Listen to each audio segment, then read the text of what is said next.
So today we're going to be finding out what wildflowers teach us about trusting God. So here are some flowers that I picked from my yard. They grow around the edges of my yard and where I don't want them to grow. These are just wildflowers, but that was the kind of flower that Jesus was talking about. Maybe he was on a hillside and talking about the flowers that just grew on the hillside. He called them lilies. Lilies of the field, but the lilies of the Bible times weren't the kind of lilies that we're accustomed to. They weren't the Easter lily type of lily, or what I think of as being the day lily. They were more like crocuses. And in another video, we'll get a little bit more into different flowers of Bible times. But for right now, I want to inspire you to do some flowers, to notice them and to study them and to pick them. And if you don't have them growing along your driveway or your edges of your yard, because maybe you don't live in the woods like I do, I want you to maybe buy some from a grocery store, and they are dripping on my legs, and because I had them in water. Okay, so I'm gonna put them back and put them down for right now. But I want to inspire you to draw them, and we'll be getting into that in a minute. I drew this. No, actually, I painted it. No, I drew it first. So I drew it and I painted it, and it actually looked kind of awful. I have a short video that's about 9 minutes long, made on my cell phone. That is on YouTube. Maybe I'll put it at the end. And so there you have it. And I outlined it with a with the black tipped pen from Arteza at the end, and that kind of brought it alive, where actually I didn't think it turned out so well. So that's that, and I'll show you a couple more near the end. But I want to teach you some things and teach you to consider the lilies. In other words, when you're taking a walk through a park or your own yard, I want you to consider the flowers, as in look at them, look at the design. Do you see the design, how the little things in the middle where it's yellow, it kind of goes around in a design. I don't know what to describe it as. And the petals are all different. This one's long, another one's short. And so your drawings don't have to be perfect, and they aren't supposed to be perfect, because God created each flower unique. This one is unique, and each petal is unique. You are unique, so special. And then he also teaches us what happens when the flower wilts. This one is starting to wilt. I picked it a few days ago, and it still looks okay, but look, the stem has lost its strength and it's folding over. And that's why I actually did paint them. I am learning to paint these because I think they still look kind of vibrant, but they're starting to bend over and wilt. And so there's different Bible verses on flowers in the Bible. You'll get those in the Bible reading plan, the flowers Bible reading plan that I've linked below. And you'll see that a lot of them look similar, but if you look at the verses around them, it's when they look different. And God isn't just saying the very same thing. Sometimes he is, because sometimes it repeats itself, but other times it's got a unique message, and it's just for you and just for me. So I want you to look at that. But I'm going to go through some things. So consider the lilies. Do the wildflowers teach you and teach me about trusting God? So how Jesus used the wildflowers in Luke 12 to teach us to replace anxiety with trust, as we learn how flowers reveal God's faithful care. So that's what we're going to learn today, is how the flowers or these verses teach us to replace anxiety with trust. So we don't want anxiety, we want trust. And that's what we're going to learn. There is something wonderfully peaceful about walking through a field of wildflowers. We have a field across from our driveway, and before it gets mowed, the wildflowers and the ferns start to grow. So you'll see yellow along the top of the field. because there's many wildflowers. And then you'll see some white with the daisy type of flowers, okay? It's peaceful when we walk through the field. It's so peaceful. It's so quiet. We're a ways from a highway. So yesterday I wandered to the edge of my yard and picked some wildflowers. And I made them into a small bouquet, as you can see here. Nothing had been planted there. They just grew. No one watered them. They get watered when it rains. And no one carefully cultivated them. It's not like my flower garden where I've been much more careful and intentional about that. These are the ones along the edge. Like the daisies are much smaller because they're wildflowers than the ones that are growing in my garden. There they are. They're blooming in this quiet beauty for the rest of the summer, I hope. And no one in the world cares for them. So who cares for them? God does. And so as I held the flower in my hand, I couldn't help but think about how Jesus' words in Luke 12 applies to me. He's inviting his listeners, which happens in my case to be me, to do something surprisingly simple. He wants us to consider the lilies. So that for the rest of the summer, until your weather starts to get cooler, if you live in a place that gets cooler or cold, like where I live, and the flowers die off. I don't think they die off in Florida. I think they're blooming in one stage or another for like the whole year. It's just not fair. But I want you to notice them. Take the time to slow down and to look at the flowers. Look at the designs in the middle where it's yellow or brown or whatever color it is. Look at the colors of the petals. Are they white? Are they yellow? Are they pink? Purple? Red? I have them all in my flower garden. I love flowers so much, and I'm past the stage where I have a vegetable garden, so I decided to grow some flowers. But they had to be perennials, so they'll come back every year, right? So consider the lilies. Consider your flowers. Not admire them from a distance, not rush past them, but simply slow down and notice them. Because Jesus said to consider them. And consider means to do it carefully, intentionally. And that word means to observe carefully, to think deeply, and to learn from what we see. In other words, think about, what does this mean to my life? How does the flower remind me of the brevity of my life? I'll be talking about that probably in another video, I hope. But for right now, we're talking about the trust aspect of flowers and how flowers teach us to trust God. So perhaps you've been carrying a heavy burden lately.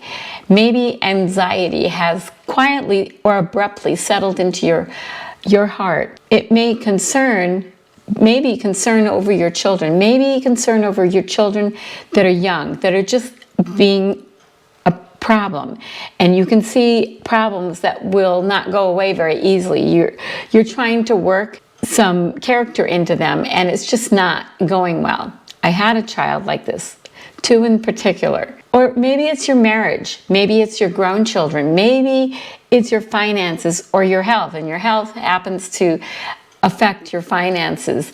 And you might be simply wondering what tomorrow holds for you.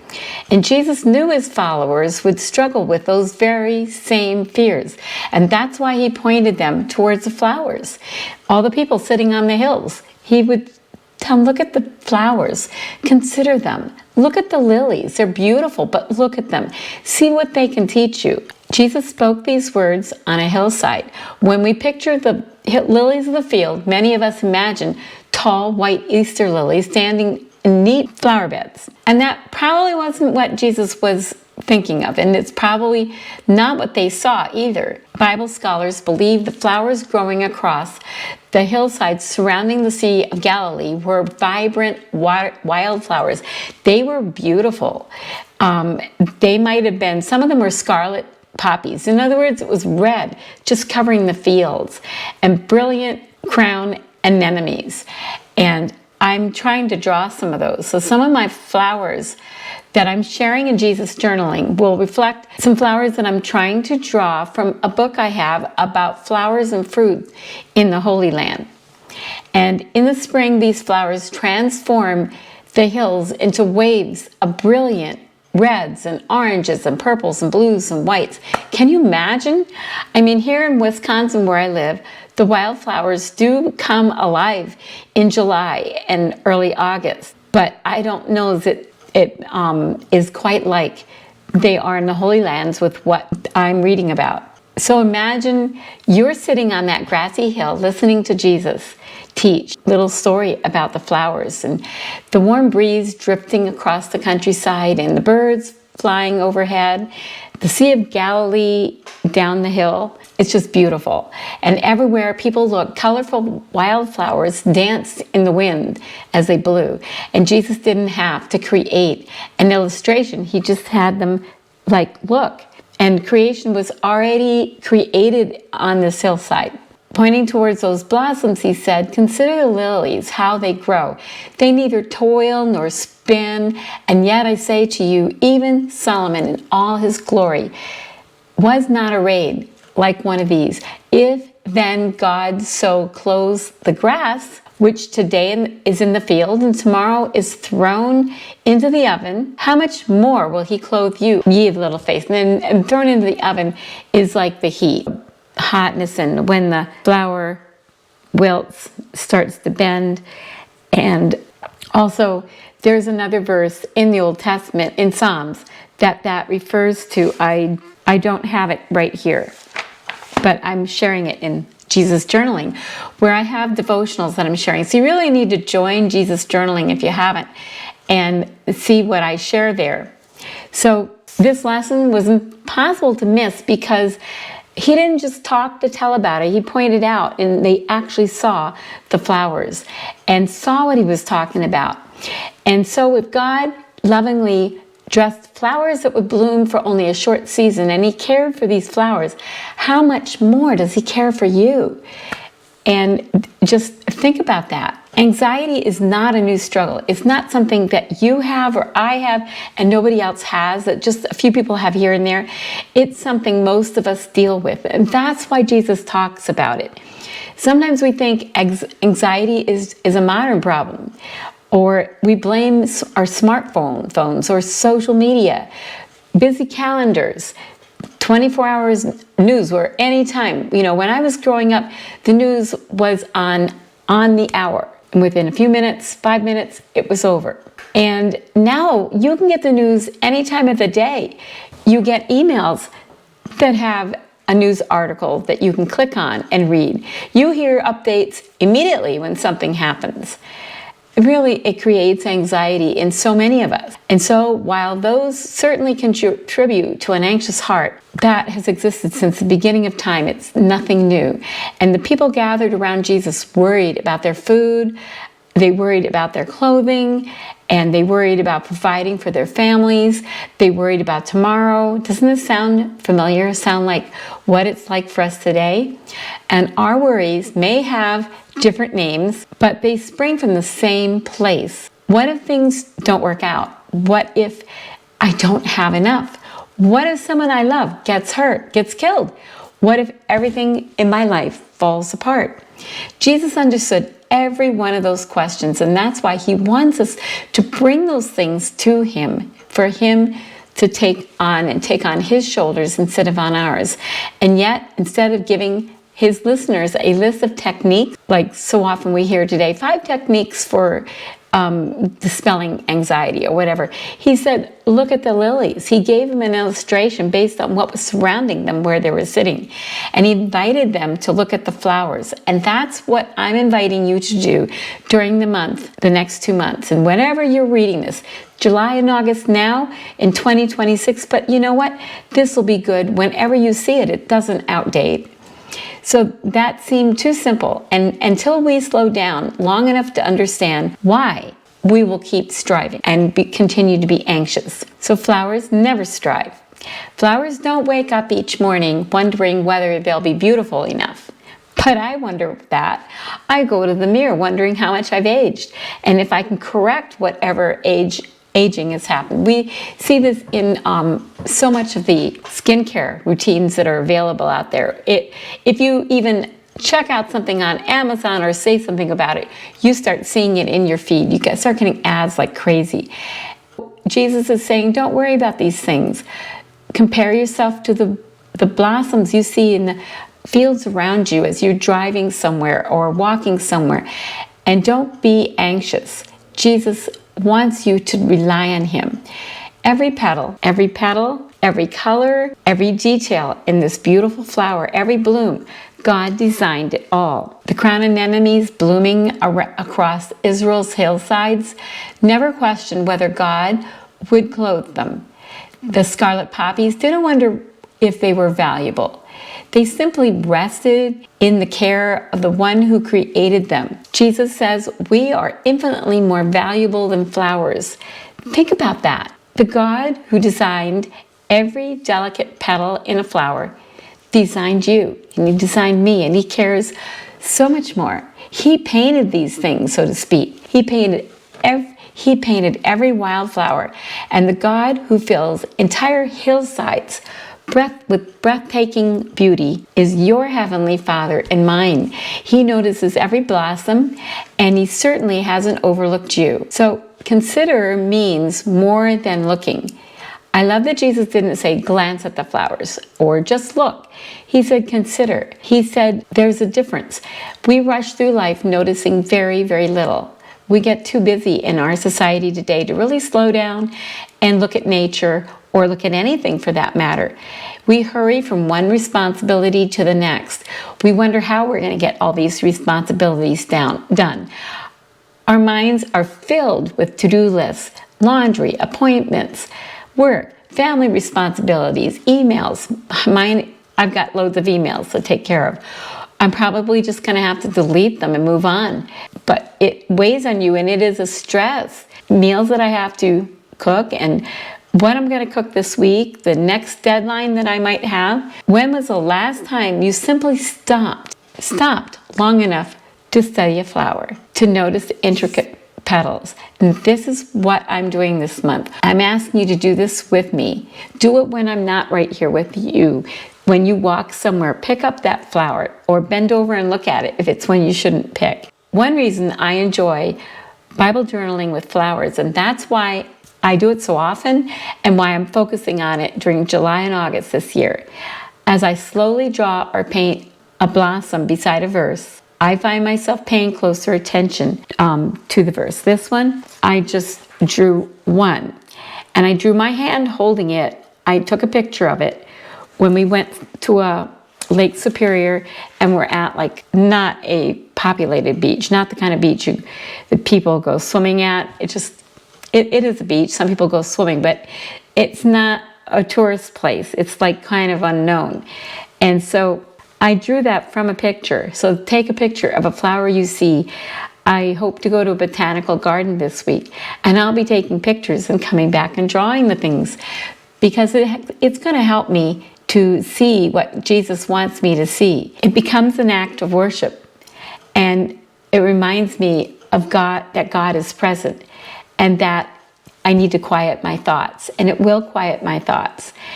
Just because I'm holding a flower and holding something God created, I want you to learn how to quiet your anxious thoughts by holding flowers and looking at them and studying them. I want to encourage you to try drawing them, and that every blossom whispers the same message. Look at how faithfully God cares for me. That's what the flowers are telling me this summer, that God is faithfully caring for me. And if he faithfully cares for the flowers, he faithfully cares for me, and he cares for you. And I want to encourage you. I'll show you these again. This is the flower that I painted on a piece of watercolor paper, and I will maybe put some little clips in here from drawing that, if I can manage to do that. And here's another one I did, and this is another one. I'm using the Flowers Bible Reading Plan. It's linked below, and the journaling workbook. This is a badly printed colored page. The color was running out, but this is what I'm doing every day. I write out the verses, write about it, maybe a cross-reference verse, a prayer, and you can get that below. I highly recommend it. It's got coloring pages for flowers in the back, You can use them to trace the flowers into your journal or color those flowers as your journal, any way you want to do it. So thanks so much for joining me, and I'll see you next time.